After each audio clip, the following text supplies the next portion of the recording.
भक्ति भारत में आपका स्वागत है। अगर आपको वीडियो पसंद आए तो इसे लाइक करें, शेयर करें और ऐसे और भी भक्ति वीडियो देखने के लिए सब्सक्राइब करें। सुदामा जी को दरिद्रता का योग था। ऐसी दरिद्रता कई कई दिन तक उन्हें भिक्षा ही नहीं मिलती थी। ये सारे जितने भी चरित्र होते हैं ये हमारे लिए उदाहरण हैं। मांगने जाएं तो मांगने से भी नहीं मिलता को। कई कई दिन एक दिन उनकी पत्नी ने कहा, हमारा आपका तो चरणामत से भी गुजारा हो जाएगा। 3 दिन हो 4 दिन हो, ये छोटे छोटे बच्चे ये तो भूखे मर जाएंगे। ऐसे तब उन्होंने कहा, श्री कृष्ण के सिवा हमारा कोई नहीं है, अब हम क्या ही कर सकते हैं। प्रारब्ध जब बिगड़ता है ना तो कोई सफलता नहीं होने देता। तो एक दिन श्री रुक्मणी जी ठाकुर जी को, कृष्णा जी को प्रसाद भोग पवा रही थी, तो वे ऐसे रुक गए, उदास से हो गए। तो उन्होंने कहा, प्रभु ऐसी स्थिति तो हमने आपकी जब जब देखी है कि जब कोई भक्त बहुत कष्ट में होता है तब आपको ऐसे देखा है। कौन सा भक्त है और ऐसा क्या हुआ है जो आपको इतना कष्ट हो रहा है। तब कृष्ण जी ने कहा, एक सुदामा नाम के हमारे प्रिय मित्र हैं, कई दिन हो गए, ठीक से भोजन भी नहीं उनको नहीं मिला।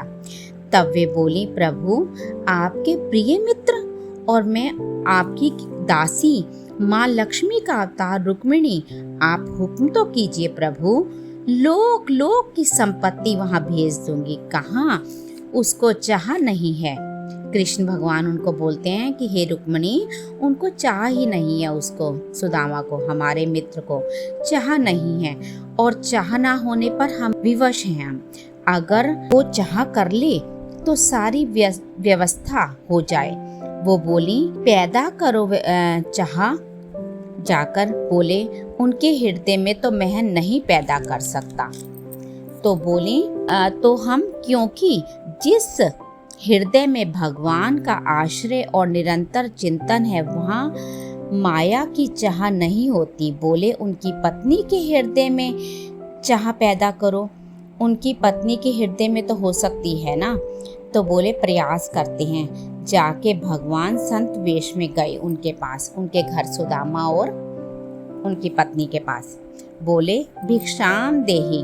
वह निकलती हैं बाहर। अतिथि का स्वागत सत्कार करना गृहस्थ का धर्म होता है। हाथ जोड़ती हैं, कहा, हम असमर्थ हैं, हम आपको भिक्षा नहीं दे सकते। बोले, क्यों? बोले, हम अपवित्र हैं, हमारे सूतक लगा हुआ है। तो बोलते हैं, किस बात का सूतक लगा है?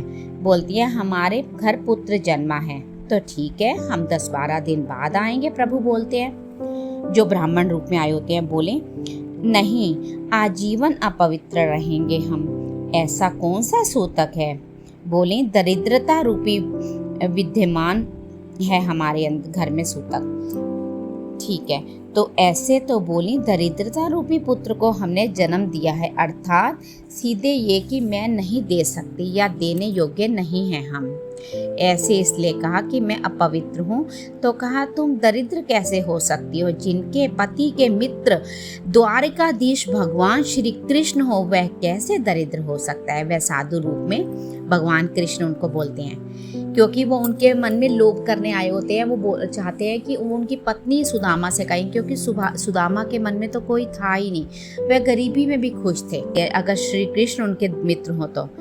फिर सुदामा जी आए। श्री कृष्ण जी कहते हैं कि एक बार अपने पति से कहो कि मैं वहाँ उनके अपने मित्र के पास चले जाएं। फिर जैसे ही सुदामा जी आते हैं तो वह देखती हैं, आज बोलती हैं, एक अतिथि आए थे, मैं उन्हें कुछ नहीं दे पाई। मुझे बहुत कष्ट हुआ इस बात का कि मैं अपने पुत्र और आए हुए अतिथि का मैं स्वागत नहीं कर सकती, उनका भरण पोषण नहीं कर पाई। आपके मित्र द्वारिकाधीश हैं, प्रभु श्री कृष्ण हैं। सुदामा जी ने कहा, हाँ। तो बोली, चले जाओ ना, तो कुछ ना कुछ तो सहयोग कर देंगे। तो बोले, हम ऐसे मित्र नहीं बनाते, हम सहयोग के लिए कहें कभी भी नहीं हो सकता। मैं मर जाऊंगा लेकिन उनसे सहयोग नहीं मांगूंगा पैसे का, पर उनसे ये नहीं कहूँगा आप हमारी मदद करते तो भी बोली, मत कहना, दर्शन के लिए तो चले जाओ। वो सुना, इतना ठीक है, वो इतने उदार हैं, वो जाने पर ही दे देंगे। सुदामा जी ने कहा, हाँ दर्शन के लिए तो जा सकता हूँ, बहुत दिन हो गए, पर मित्र के पास जाने के लिए कुछ होना भी तो चाहिए। तो वह पड़ोस में जाती है। बोलते हैं ना कि समय जब बिगड़ता है तो कोई भी साथ नहीं देता। एक ने थोड़ी उदारता दिखाई तो चावल पछोड़ने पर जो थोड़ा सा कनका रह जाता है ना चावल प्रायः, वो ही सुदामा जी ने, प्रभु हमारे भाव के भूखे हैं, कुछ ले जाएंगे, खाली हाथ से तो अच्छा है ना, कुछ तो होगा। पोटली में बांधकर चावल ले जाते हैं। द्वारपालों ने देखा कि हड्डी हड्डी शरीर में कई जगह से फटे हुए वस्त्र दिखाई दे रहे थे, दरिद्रता की मूर्ति लग रहे थे सुदामा जी। ये उन्होंने कहा, किससे मिलने आए हो तुमको?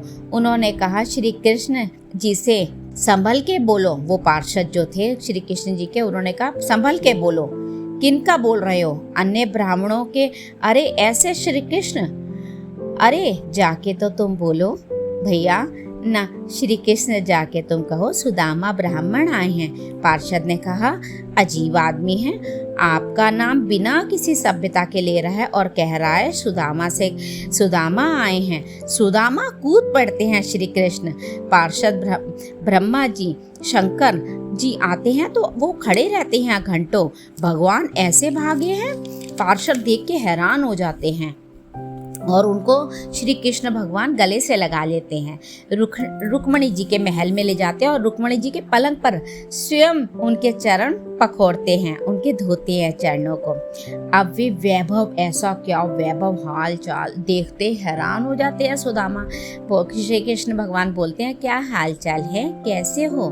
प्रभु आप सब कुछ तो जानते हो, आपसे कुछ नहीं छुपा है। तो कृष्ण भगवान बोलते हैं, ब्याह हो गया? हाँ ब्याह भी हो गया, बच्चे भी हो गए, हमारे पास आए हो तो कुछ तो लाए हो।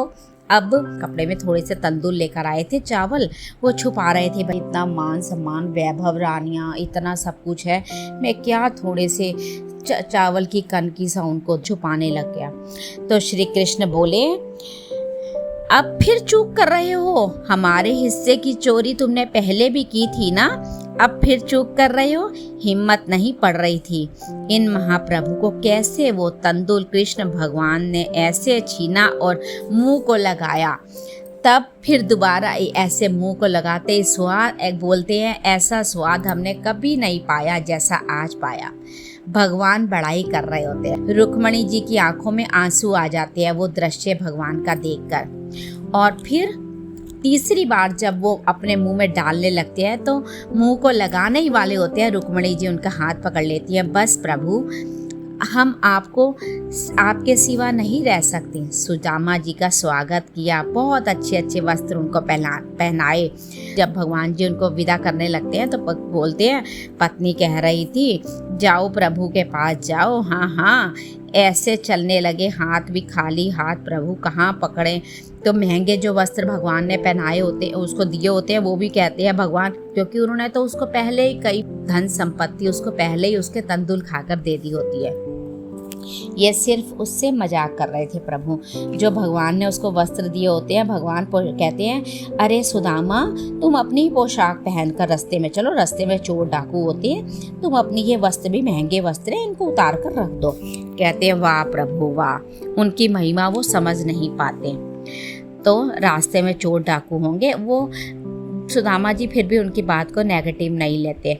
मेरे कृष्ण जी कितना प्यार करते हैं, उन्होंने इसलिए नहीं दिया कि दरिद्र है, कहीं संपत्ति पाकर मतवाला होकर मुझे भूल ना जाए।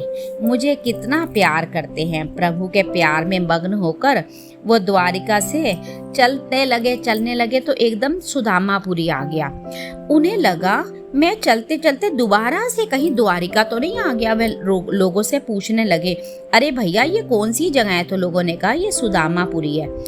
भगवान के पास फिर विधाता आए, भगवान ये तो अनर्थ हो गया, हमने सुदामा के पास तो 6 श्री लिखा था उसके भाग्य में, मतलब ऐश्वर्य का नाश लिखा हुआ था। भगवान आपने तो उल्टा ही कर दिया, आपने तो उसके भाग्य में यक्ष श्री लिख दिया, मतलब ऐश्वर्य ही ऐश्वर्य, कुबेर सा धन, कुबेर के समान धन, अथाह धन दे दिया प्रभु ने उसको।